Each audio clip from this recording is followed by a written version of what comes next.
ورحمة الله وبركاته.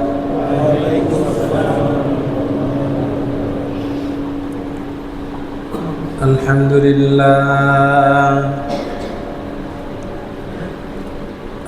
لله رب العالمين،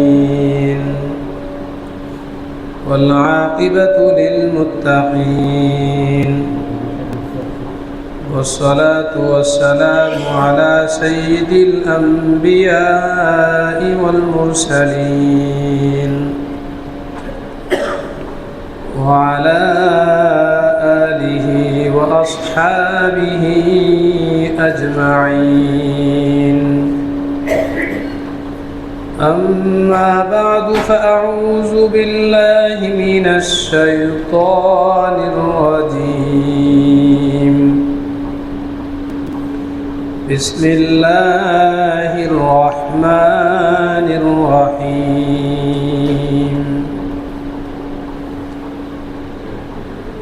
محمد رسول الله والذين معه أشداء على الكفار رحماء بينهم. وقال الله تعالى: إنما المؤمنون إخوة فأصلحوا بين أخويكم واتقوا الله لعلكم ترحمون. وقال النبي صلى الله عليه وسلم: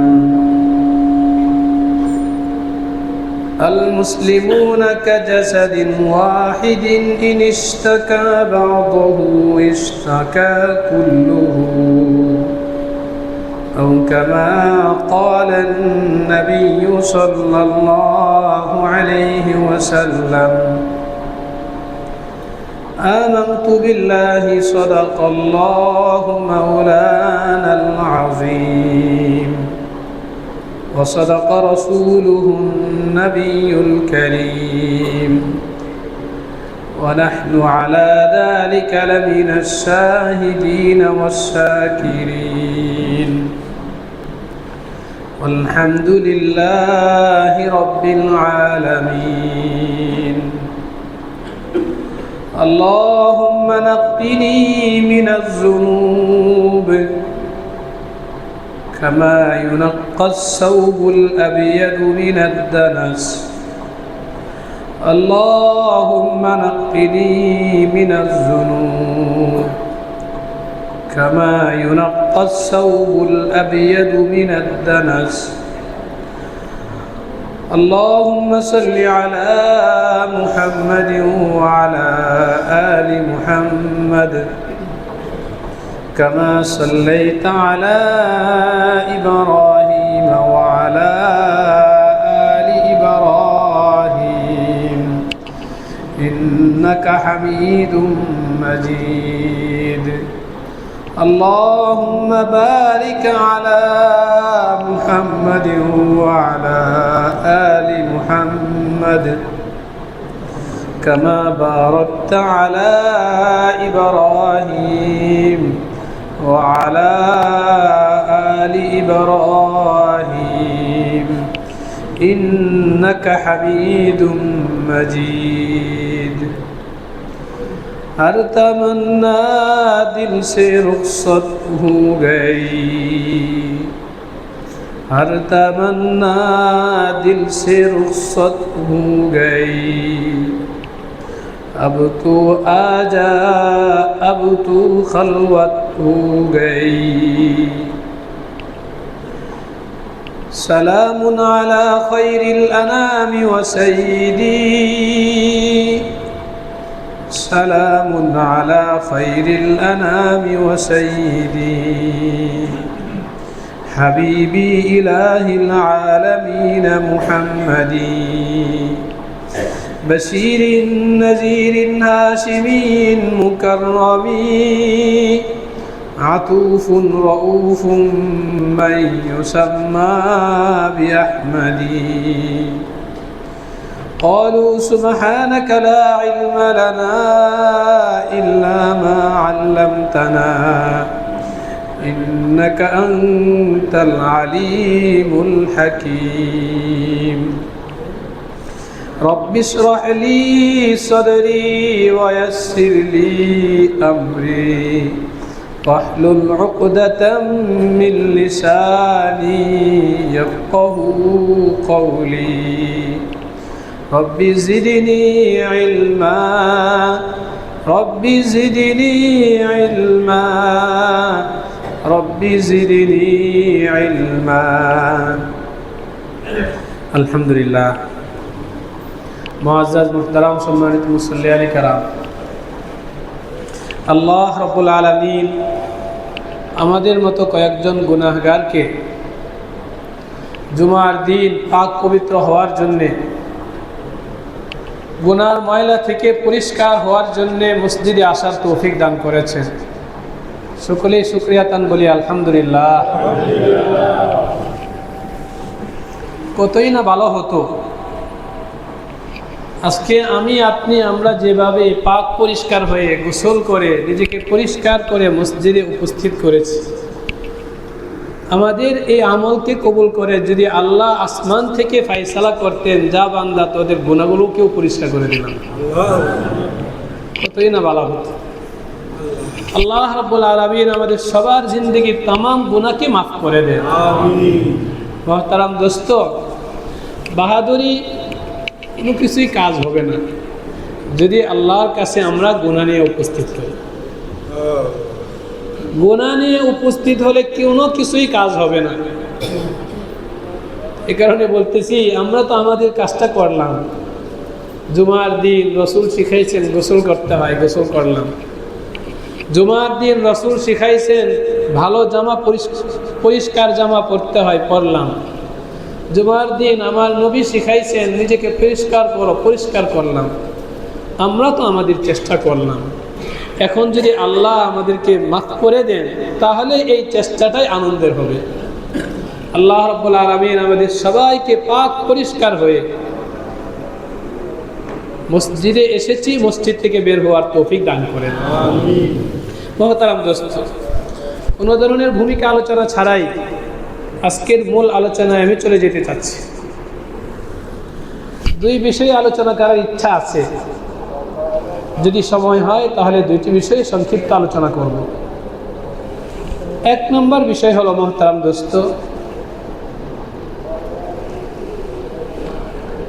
এই বিষয়টা পরে বলি, এক নম্বরটা দ্বিতীয় নম্বরে বলবো, সব লোক যখন আসবে তখন বলবো ইনশাআল্লাহ। দ্বিতীয় নম্বরের বিষয় হলো,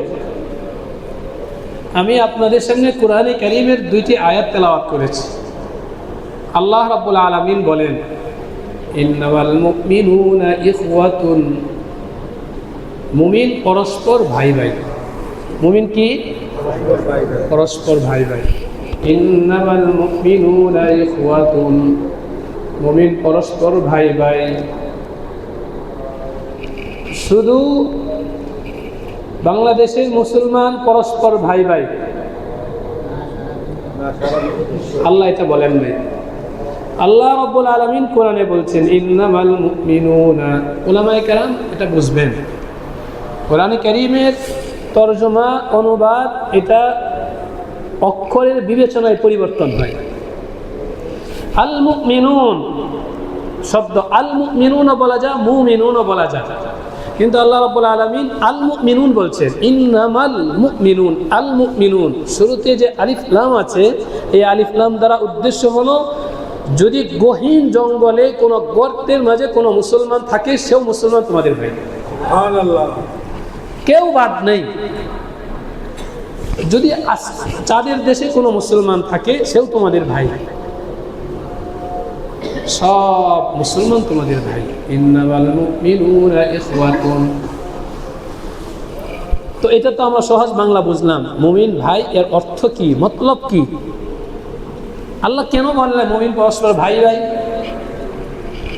রাসূল বলছেন আল মুসলিমুনা কাজাসাদিন ওয়াহিদিন। রাসূল এই আয়াতকে আরো স্পষ্ট করলেন, আল মুমিনুনা আল মুসলিমুনা কাজাসাদিন ওয়াহিদিন। মুমিন ভাই ভাই, ভাই তো আমি আমার শরীরের ভিন্ন এক সত্তাকে ভাই মনে করি, বুঝেন নাই? এক মায়ের দুই সন্তান, তাহলে দুইজনের শরীর ভিন্ন ভিন্ন, কিন্তু সে যেহেতু আমার মা তার মা, আমার বাবা তার বাবা, এই কারণে সে আমার কি ভাই, এটা আমরা বুঝি। রসুল এটাকে আরো স্পষ্ট করেছেন, শোনো ভাই হওয়ার অর্থ যেমন তুমি বুঝছো ওটা তো আছেই, সাথে সাথে আরো বোঝ আছে, সে বুঝটা হলো আল মুসলিমুনা কাজাসাদিন ওয়াহিদিন, মুসলমান সব মুসলমান একটা শরীর, সুবহানাল্লাহ, এক শরীরের মতো, এক শরীরের মতো। আমি আমার মাথা বাদ দিয়ে আমি না, আমি আমার শরীর বাদ দিয়ে আমি না, আমি আমার হাত পা বাদ দিয়ে আমি না, আমি তো আমার মাথা সহ, শরীর সহ, পা সহ, শরীরের প্রত্যেকটা অঙ্গ প্রত্যঙ্গ সহ আমি। যেমন আমার মাথাকে আমার থেকে আলাদা করা যাবে না, আমার হাত পাকে আমার থেকে আলাদা করা যাবে না, এক শরীর। ইস্তাকা বাদুহু ইস্তাকা কুল্লুহু, হাতে ব্যথা হলো, ব্যথাটা কি শুধু হাতেই কষ্ট পায় নাকি চোখেও পানি আসে? মাথা ধরে পুরা শরীরে এর ব্যথা অনুভব হয়, পুরা শরীরে এর ব্যথা অনুভব হয়। শরীরের যে কোনো অঙ্গে যদি কোনো ব্যথা অনুভব লাগে, কষ্ট লাগে, পুরা শরীর অনুভব হয়। আমার রাসূল বলতেছেন আল মুসলিমুনা কাজাসাদিন ওয়াহিদিন, মুসলমান এক শরীরের মতো। যদি এক মুসলমান কোনো কারণে কষ্ট পায়, তাহলে পুরা বিশ্বের সব মুসলমান ওই একই কারণে কষ্ট পাওয়া উচিত। এটা হলো মুমিনের পরিচয়। পুরা বিশ্বের মুসলমান, বিশ্বের কোথাও কোনো মুসলমান কোনো কারণে ব্যথা পাইছে, ওই ব্যথা আমি মুসলমান, আমি এই বাংলাদেশে আমার দিলের ভিতরে রক্তক্ষরণ হতে হবে, ব্যথা অনুভব হতে হবে, তাহলে তুমি মুমিন, তাহলে তুমি মুসলমান। এই হলো মুসলমানের পরিচয়। ইন্নামাল মুমিনুনা ইখওয়াতুন, মুসলমান পরস্পর ভাই ভাই। কোরআনের এই আয়াতকে আমার নবী হাদিসে ব্যাখ্যা করতেছেন আল মুসলিমুনা কাজাসাদিন ওয়াহিদিন, পুরা বিশ্বের সব মুসলমান এক শরীরের মতো। শুধু এতটুকুই না, ইস্তাকা বাদুহু ইস্তাকা কুল্লুহু, শরীরের এক অঙ্গ যদি ব্যথা অনুভব করে, পুরা শরীরে এই ব্যথা বোঝা যায়, উপলব্ধি হয়। বিশ্বের মানচিত্রে কোনো এক জায়গায় যদি একজন মুসলমান কষ্টে থাকে, একজন মুসলমানকে যদি কষ্ট দেওয়া হয়, মুসলমানের পরিচয় হলো বিশ্বের অপর প্রান্তে এক ভূখণ্ডে একজন মুসলমান, সে ওই মুসলমানের কষ্টে সে কষ্ট অনুভব করবে। দিলের ভিতরে ব্যথা আসতে হবে, চোখে পানি আসতে হবে। যদি আসে তাহলে মুসলমান পরিচয় তোমার সার্থক। আর যদি না আসে মুসলমান, আর যদি ভাই ব্যথা না আসে, যতই ওয়াজ করি না কেন, যতই আমি বলি না কেন, যুক্তি দিয়ে দলিল দিয়ে আমি প্রমাণ করি না কেন, আমি মুসলমান, কোরআন এবং হাদিসের এই বর্ণনায় আমি প্রকৃত মুসলমান হতে পারি না। জনাব রাসূল করিম সাল্লাল্লাহু আলাইহি ওয়াসাল্লাম, আল্লাহ রাব্বুল আলামিন তার উপর শত শত লাখ লাখ শান্তি বর্ষণ করেন। আমার নবী তার আচরণে সবকিছুতেই বুঝাইছেন মুসলমানের পরিচয়। হযরত ঈসা আলাইহিস সালাতু ওয়াস সালামের ব্যাপারে আল্লাহ রাব্বুল আলামিন একটি আয়াত কোরআনে নাজিল করছেন যে ঈসা আলাইহিস সালামের কওম অন্যায় করছে। ঈসা আলাইহিস সালামের কওম অন্যায় করছে। হযরত ঈসা আলাইহিস সালাতু ওয়াস সালাম বড় আতঙ্কিত ছিলেন, বড় ভয়ে ছিলেন, না জানি কোন সময় আল্লাহর শাস্তি চলে আসে আমার কওমের উপর। এই কারণে হযরত ঈসা আলাইহিস সালাম আল্লাহর কাছে বলতেছিলেন, ইন তুআযিবুহুম ফাইন্নাহুম ইবাদুক, হে আল্লাহ আমার এই কওম, অপরাধী কওমকে যদি আপনি শাস্তি দেন তাহলে তো তারা আপনারই বান্দা। ওয়া ইন তাগফির লাহুম ফাইন্নাকা আনতাল আজিজুল হাকীম, আর যদি আমার এই অপরাধী কওমকে আপনি ক্ষমা করে দেন তাহলে তো আপনি ক্ষমাশীল সত্তা। শাস্তি দিয়েন না, আমার কওম তো আমাকে মানছে, আমার কওম তো আমাকে বিশ্বাস করে, সুতরাং অপরাধীর কারণে তাদেরকে শাস্তি দিয়েন না। যখন জনাব রাসূল করিম সাল্লাল্লাহু আলাইহি ওয়াসাল্লামের উপর এই আয়াত অবতীর্ণ হলো, আল্লাহ রাব্বুল আলামিন ঈসা আলাইহিস সালামের এই দোয়াকে পছন্দ করে কোরআনে আয়াত নাযিল করছেন।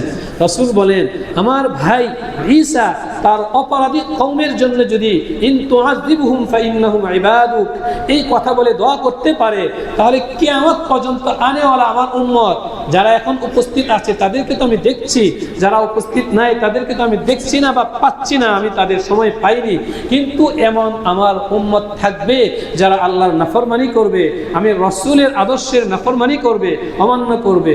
এই কারণে রাসূলের দিলের ভিতরে এমন ব্যথা তৈরি হলো, এমন অস্থিরতা তৈরি হলো, এই এক আয়াত তেলাওয়াত করতে করতে শূন্য আসমানে, ঘরে না ঘরের বাহিরে, ঘরের বাহিরে এক জায়গা গিয়ে আসমানের দিকে তাকিয়ে রাসূল পড়তেছিলেন, ইন তুআযিবুহুম ফাইন্নাহুম ইবাদুক, ইন তুআযিবুহুম ফাইন্নাহুম ইবাদুক, ইন তুআযিবুহুম ফাইন্নাহুম ইবাদুক।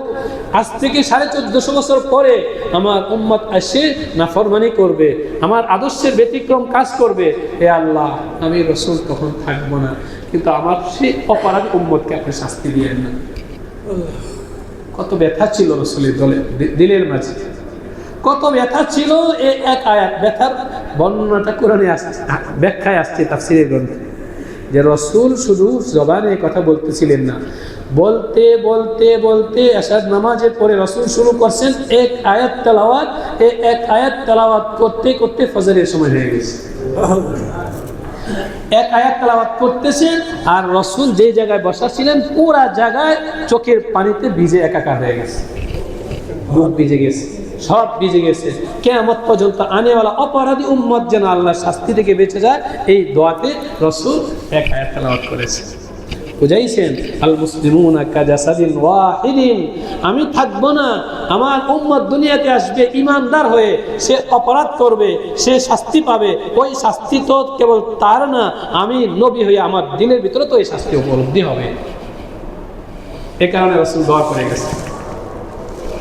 আমাদের ফজরের তালিমে আসছে দিন এক মাজহুদ অভাবগ্রস্ত ব্যক্তি রাসূলের কাছে আসছে, ইয়া রাসূলুল্লাহ, আমি অভাবী, আল্লাহর রাস্তায় আমাকে কিছু দান করেন, কিছু দেন। অভাবী আসছে রাসূলের কাছে, দিলের ব্যথাটা আমরা বোঝার চেষ্টা করি। অভাবী আসছে রাসূলের কাছে, ওই সময় রাসূলের কাছে কিছু নেই। রাসূলের কাছে এই অভাবীর অভাব দূর করার কিচ্ছু নাই। রাসূল এক স্ত্রীকে বললেন, আমার কাছে এক ভাই আসছে অভাবগ্রস্ত, অভাব দূর করার মতো তোমার কাছে কিছু আছে? রাসূলের ওই স্ত্রী বললেন, ইয়া রাসূলুল্লাহ, আপনি আমার কাছে পাঠাইছেন, এই কারণে আমি আল্লাহর শুকরিয়া আদায় করছি। আপনি আমার কাছে পাঠাইছেন অভাবীর অভাব দূর করার জন্য, এই কারণে আমি খুশি যে আমার নবী আমার স্বামী আর স্ত্রীদের কাছে না পাঠিয়ে আমার কাছে পাঠাইছে, এটাই আমার কাছে সবচেয়ে বড় পাওয়া।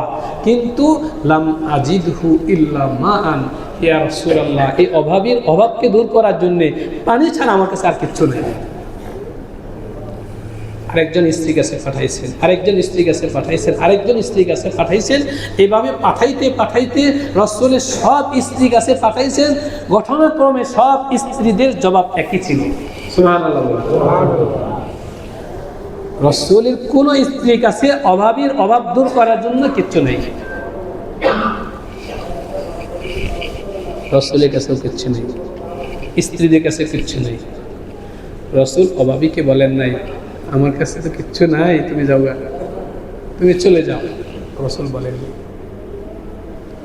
দিলের ভিতরে ব্যথা কি পরিমাণ ছিল। আমার উম্মত আল্লাহকে মানে, আমাকে মানে, আমার উম্মত অভাব নিয়ে আমি নবীর কাছে আসছে আর আমি তার অভাব দূর করতে পারবো না। রাসূলের দিলের ভিতরে এক বেচাইনি অস্থিরতা ভাব, অভাবগ্রস্ত উম্মত আমার কাছে অভাব নিয়ে আসছে। রাসূল মসজিদে ঘোষণা দিয়েছেন, কে আছে এই অভাবগ্রস্তের অভাবকে দূর করবে? মুসলমান অভাব নিয়ে আসছে, নিজে চেষ্টা করেছেন, পরিবারের সব লোকদেরকে দিয়ে চেষ্টা করেছেন অভাব যেন দূর করতে পারে, কেউ করতে পারে নাই। আমার নবী আম ঘোষণা দিয়েছেন মসজিদে, কে আছে এই অভাবগ্রস্তের অভাবকে দূর করতে পারে। কেমন দরদ ছিল উম্মতের প্রতি, কেমন মোহাব্বত ছিল উম্মতের প্রতি। উম্মত বিপদে পড়ছে, আমার নবী জীবন থাকতে ওই বিপদকে সরানোর চেষ্টা করছেন, কিন্তু দায় সারা, দায়িত্ব এড়িয়ে যাওয়া, পাশ কাটিয়ে যাওয়া রাসূল করছেন? রাসূল করেন, রাসূল করেন। সাইয়্যিদুনা হযরত আবু বকর রাদিয়াল্লাহু আনহু, সাইয়্যিদুনা হযরত আবু বকর রাদিয়াল্লাহু আনহু ইসলামের শুরুর জামানা,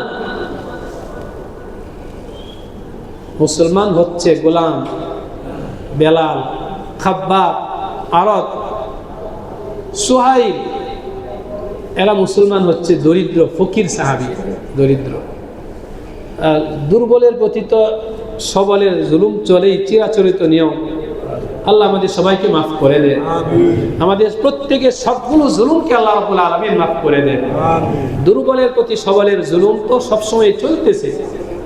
বেলাল হাবশী গোলাম, সে সুদূর হাবশা থেকে আসছে, কালো, কুৎসিত, বংশ পরিচয় তেমন নাই, আর আবার হলো গোলাম। গোলামের সাথে শরীয়তের মাসলা অনুযায়ী, শরীয়তের মাসলা অনুযায়ী গোলামকে যেভাবে ইচ্ছে ব্যবহার করা যায়, শরীয়তের মাসলায় জুলুম করা যাবে না, কিন্তু ব্যবহারের ক্ষেত্রে যেভাবে ইচ্ছে। বেলালের প্রতি উমাইয়া ইবনে খালফ নির্যাতন চালাচ্ছে। রাসূল সাল্লাল্লাহু আলাইহি ওয়াসাল্লাম রাস্তা দিয়ে হেঁটে যান, আর রাসূলের চেহারা ভারাক্রান্ত, মাহজুনুন, বিষাদগ্রস্ত চেহারা, সুন্দর ফর্সা চেহারা, রাসূলের চেহারায় হাসি নাই, চোখে পানি, নিচের দিকে তাকিয়ে তাকিয়ে ওই জমিনে অশ্রু বিসর্জন দিতে দিতে রাসূল যাচ্ছেন, কারণ রাসূল দেখতেছেন পাশে বেলালকে লোমহর্ষক শাস্তি দেওয়া হচ্ছে। রাসূল চোখে পানি ফেলতেছেন। রাসূলের এই চোখের পানি হযরত আবু বকর রাদিয়াল্লাহু আনহু দেখেন। আবু বকরের চোখে পানি। আবু বকর চিন্তা করলেন, বেলাল আমার আল্লাহকে মানে, আহাদ আহাদ আহাদ বলে, রাসূলকে মানে, আহাদ আহাদ বলে। এই বেলালের উপর এত নির্যাতন, এত নির্যাতন। আবু বকর তার অবস্থান থেকে চিন্তা করতেছে কি করা যায়। উমাইয়া ইবনে খালফকে আবু বকর প্রস্তাব দিয়েছে, হাতে টাকা নাই, নিঃস্ব দরিদ্র সাহাবী, তেমন উল্লেখযোগ্য তেমন কিছু নাই, কিন্তু উমাইয়া ইবনে খালফকে প্রস্তাব দিয়েছে, এই কালো গোলাম, একে মেরে তোমার কি হবে, না সে আর বংশ পরিচয়, না কোনো কিছু। আবু বকর তো জানে এই বেলালের দাম উমাইয়া ইবনে খালফের কাছে নাই, কিন্তু এই বেলালের দাম কিয়ামত পর্যন্ত উম্মতের উপর আছে, আল্লাহর কাছে আছে, আরশের মালিকের কাছে আছে, নবীর কাছে আছে। হযরত আবু বকর বলতেছে, এই কালো নেগ্রো গোলামকে আমার কাছে বিক্রি করে দাও। উমাইয়া বলে, এ বুকা, এই গোলামকে আবার কেনার জন্য আসছে, বুকা। তো উমাইয়া নিজেকে চালাক মনে করছে, চালাক মনে করে বলতেছে, আচ্ছা তোমাদেরকে আমি শায়েস্তা করব, যেহেতু মুসলমানের প্রতি তাদের বিদ্বেষ আছে। আবু বকর নবীর প্রতি ঈমান আনছে, আবু বকরের প্রতি তার বিদ্বেষ। দাম হলো 10 টাকা, দাম চাইছে 10 কোটি টাকা। কত বেশি, কত বেশি। আবু বকর বোঝানোর জন্য বলতেছে, নিজের থাকার জায়গা বিক্রি করছে, আবু বকর শরীরের কাপড় বিক্রি করছেন, আবু বকর তার দুনিয়াতে বেঁচে থাকার জন্য যত আসবাব সামগ্রী আছে সব আসবাব সামগ্রী বিক্রি করছেন। কাকে কেনার জন্য? ওই মজলুম সাহাবী, ওই মজলুম সাহাবী যাকে জুলুম নির্যাতন করা হচ্ছে, কষ্ট দেওয়া হচ্ছে, ওই মজলুম সাহাবীকে জালেমের হাত থেকে মুক্তি দেওয়ার জন্য আবু বকর নিজের সব কিছু বিসর্জন দিয়ে ওই মজলুম সাহাবীকে ক্রয় করছে। আবু বকর বুঝাইছেন, শোনো, আমার আল্লাহ বলছেন ইন্নামাল মুমিনুনা ইখওয়াতুন, মুসলমান পরস্পর ভাই ভাই। আবু বকর তোমার প্রতি উমাইয়া জুলুম করতেছে না, বেলালের প্রতি জুলুম করতেছে, ওই বেলালের প্রতি জুলুম করা আবু বকর তোমার প্রতিও জুলুম করা। সুতরাং সর্বস্ব উজাড় করে দিয়ে হলো এই বেলালকে এই জুলুম থেকে, মজলুমের জালেমের হাত থেকে মুক্তি দিতে হবে। হযরত আবু বকর রাদিয়াল্লাহু আনহু জালেমের হাত থেকে মুক্তি দিয়েছেন, জালেমের হাত থেকে মুক্তি দিয়েছে। ঘুম ছিল না, যতদিন পর্যন্ত মুক্তি দিতে পারেন নাই, ঘুম ছিল না, চোখে পানি ছিল, অস্থিরতা ছিল, সবকিছু ছিল। মুক্তি দিয়ে যখন হযরত বেলাল রাদিয়াল্লাহু আনহুকে সাইয়্যিদুনা আবু বকর রাদিয়াল্লাহু আনহু রাসূলের কাছে নিয়ে গেছে, রাসূল সাল্লাল্লাহু আলাইহি ওয়াসাল্লাম কেমন খুশি হতে পারেন, কেমন আনন্দ নবীর হতে পারে। হযরত আবু বকর রাদিয়াল্লাহু আনহু এভাবে ইতিহাসের পাতা দেখেন, ইসলামের শুরুর জামানা নির্যাতিত সাহাবীদের প্রতি যারা নির্যাতনের শিকার হননি তাদের অবস্থান কেমন ছিল। গাড়ি বাড়ি পাহাড়, আবু বকর তো করতে পারতেন, এত টাকা দিয়ে কেনার কি দরকার ছিল, আমার থাকার জায়গায় আমি বাড়ি করি, খাওয়ার জিনিস নাই আমি খাবার কিনি।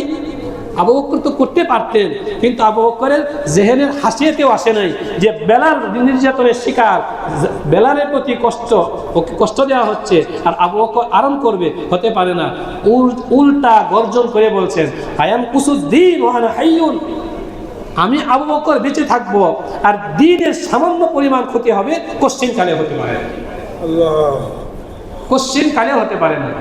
অথচ আবু বকর ছিলেন জীর্ণকায় সাহাবী, এই হ্যাংলা পাতলা ছিলেন, স্বাস্থ্য তেমন ছিল না।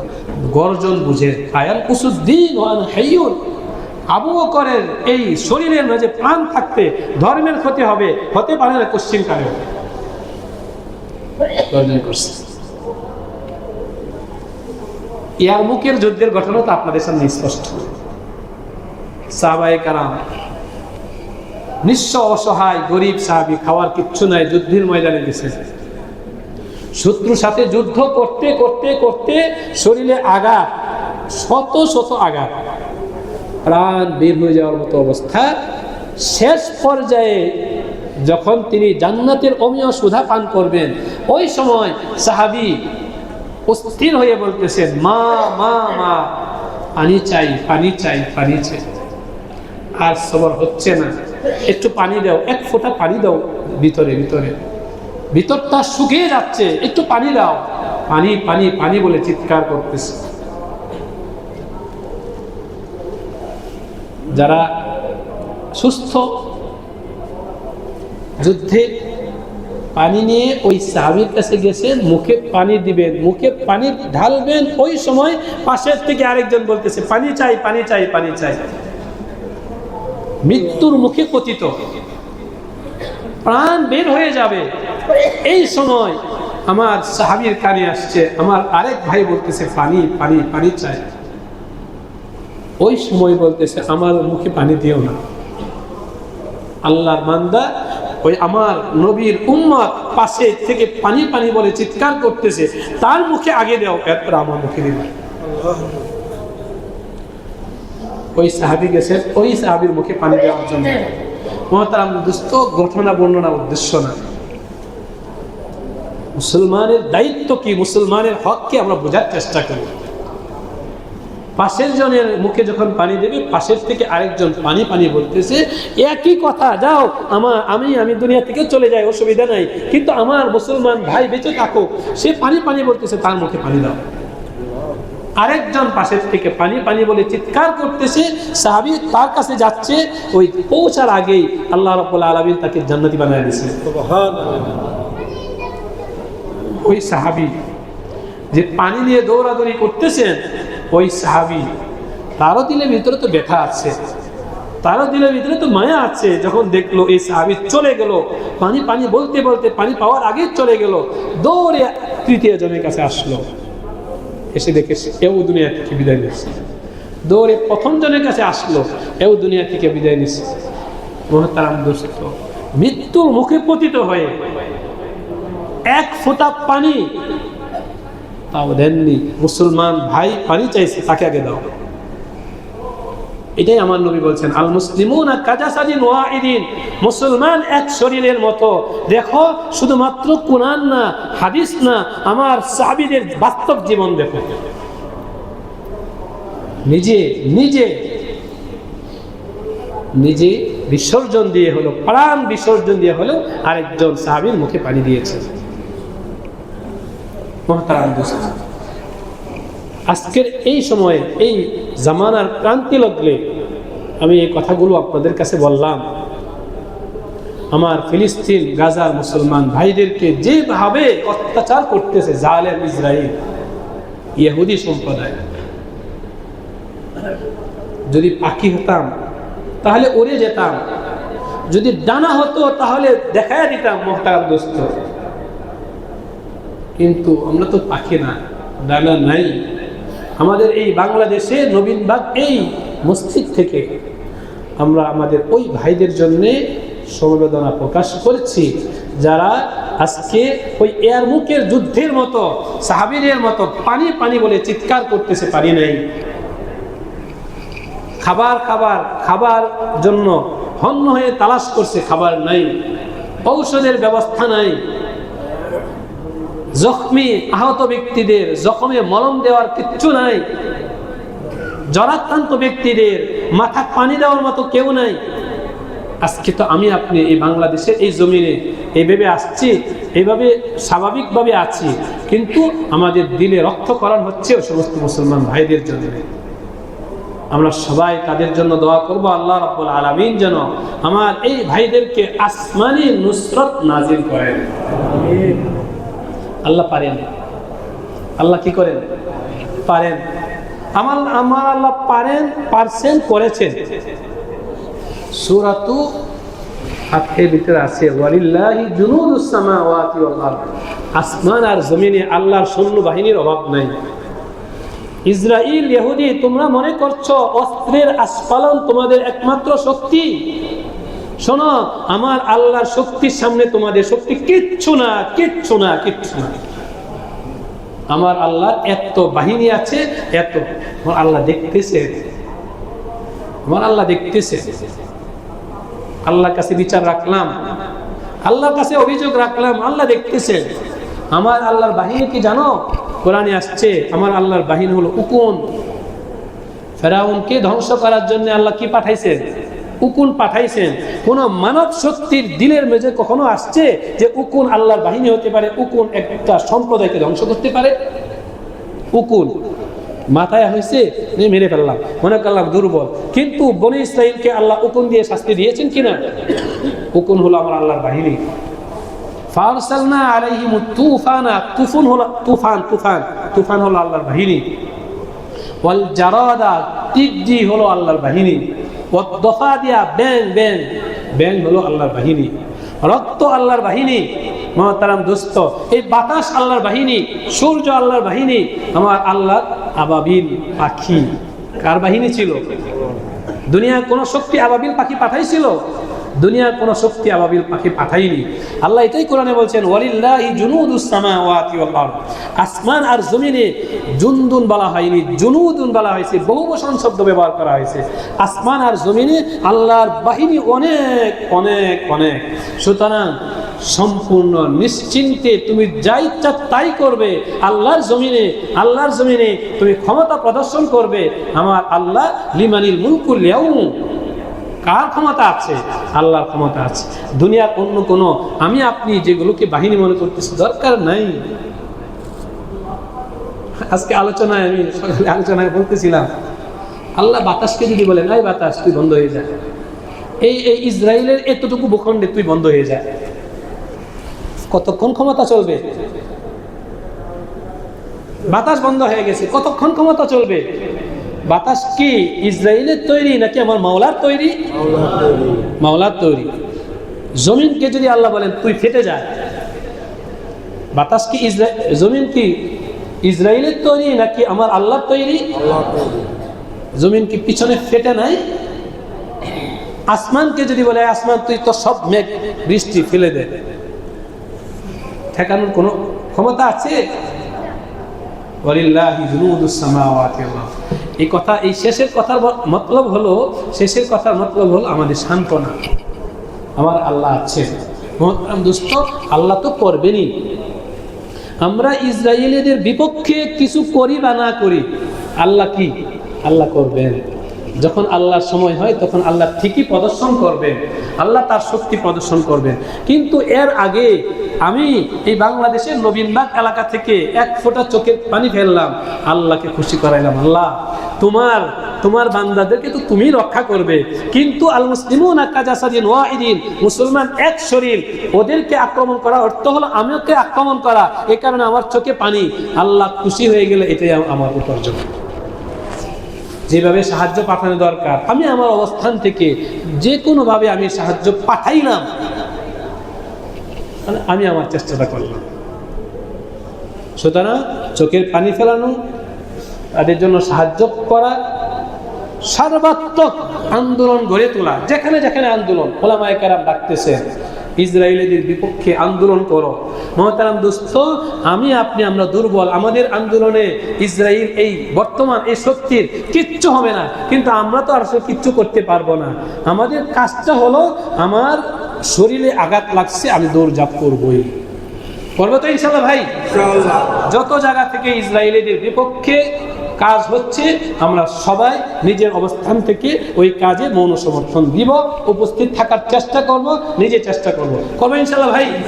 হাত তুলে আল্লাহকে সাক্ষী রাখি ইনশাআল্লাহ। আল্লাহ রাব্বুল আলামিন এই হাতগুলোকে কবুল করে নেন। আমিন। উলামায়ে কেরাম সব জামানায় বাতিলের বিপক্ষে আছেন। করণীয় কি? উলামায়ে কেরামের পক্ষ থেকে যদি ডাক আসে, আমি আমার মুসল্লি ভাইদেরকে বলবো, আপনার অবস্থানে বসে থাকেন না, এখন আর বসে থাকার সময় নাই। নিজের ঈমানকে প্রকাশ করেন, মুসলমান ভাইদের প্রতি সহমর্মিতা প্রদর্শন করেন, ইনশাআল্লাহ আল্লাহ করবেন, তাদেরকে শাস্তি দিবেন। জমিনে আল্লাহ ঢিল দিতেছেন, কিছু দিনের দিন ঢিল দিবেন, শাস্তি আসবে, জালেমদের প্রতি শাস্তি আসবে, কিন্তু আমার যেন একটা অবস্থান থাকে। আল্লাহ রাব্বুল আলামিন আমাদের সবাইকে ইসরাইল, ফিলিস্তিন, গাজার মুসলমানদের পাশে থাকার তৌফিক দান করে, সারা দুনিয়া মজলুম মুসলমানের পাশে থাকার তৌফিক দান করে। এক নম্বর আলোচনায় আজকের জুমার সময় শেষ হয়ে গেল। দ্বিতীয় নম্বর আলোচনা যদি মনে থাকে আগামী জুমায়। আল্লাহ রাব্বুল আলামিন যে আলোচনা করলাম আমাদের সবাইকে এর উপর আমল করার তৌফিক দান করে। আমিন। ওয়া আখিরু দাওয়ানা আলহামদুলিল্লাহি রাব্বিল আলামিন।